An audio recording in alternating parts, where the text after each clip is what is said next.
ભારતીય સંસ્કૃતિમાં રામનવમી માત્ર એક તહેવાર નથી, પરંતુ સત્ય, મર્યાદા અને ધર્મના વિજયનું એક જીવંત પ્રતીક છે. અને આ પવિત્ર દિવસ ચૈત્રી નવરાત્રીના 9મા દિવસે આવે છે, જે શક્તિની આરાધના અને પુરુષોત્તમના પ્રાગટ્યનો અનોખો સંગમ દર્શાવે છે. ત્યારે ચાલો જાણીએ રામનવમીનો ઇતિહાસ અને મહત્વ. નમસ્કાર દર્શક મિત્રો, BS9 TV ન્યૂઝમાં આપની સાથે હું છું નેહા પટેલ. રામનવમીનો પવિત્ર તહેવાર દર વર્ષે ચૈત્ર મહિનાના શુક્લ પક્ષની 9મી તિથિએ ઉજવવામાં આવે છે. અને આ તહેવાર દેશભરમાં ભક્તિ અને ઉત્સાહ સાથે મનાવવામાં આવે છે, કારણ કે ભગવાન શ્રી રામના જન્મદિવસ તરીકે ઉજવણી કરવામાં આવે છે.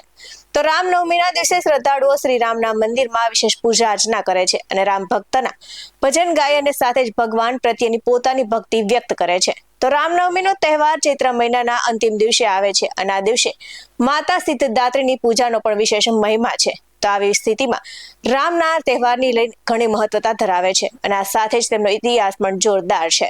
તો રામનવમી કેમ ઉજવવામાં આવે છે? તો રામનવમીનો પવિત્ર તહેવાર ભગવાન શ્રી રામના જન્મદિવસ તરીકે ઉજવવામાં આવે છે ને તો ચૈત્ર મહિનાના શુક્લ પક્ષની 9મી તિથિએ ભગવાન વિષ્ણુ પોતાનો 7મો અવતાર ધરી અયોધ્યાના રાજા દશરથ અને રાણી કૌશલ્યના પુત્રની તરીકે પૃથ્વી પર પ્રગટ થયા હતા. તો વિશ્વનું કલ્યાણ અને રાવણના અન્યાયનો અંત લાવવા માટે શ્રી રામનો અવતાર થયો હતો. અને આ સાથે જ આ તહેવાર માત્ર ભગવાન રામના જન્મોત્સવ માટે જ નહીં, પરંતુ સત્ય અને ન્યાયના વિજયનો પ્રતીક પણ માનાય છે.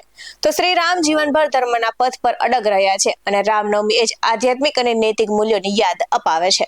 તો હિન્દુ ધર્મમાં રામનવમીની વિશેષ મહત્વ ધરાવે છે અને આ સાથે જ ધાર્મિક શાસ્ત્રો અનુસાર જે ભક્ત આ પવિત્ર દિવસે પૂજા, શ્રદ્ધા અને વિધિપૂર્વકની મર્યાદા પુરુષોત્તમ શ્રી રામની પૂજા કરે છે, તેમના જીવનમાં સુખ, સમૃદ્ધિ અને શાંતિ પ્રાપ્ત થાય છે.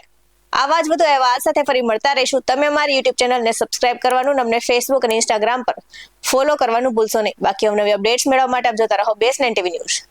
અહીં આપવામાં આવેલી જાણકારી દંતકથાઓ પર આધારિત છે. BS9 TV ન્યૂઝ આવી કોઈ પુષ્ટિ નથી કરતું. નમસ્કાર.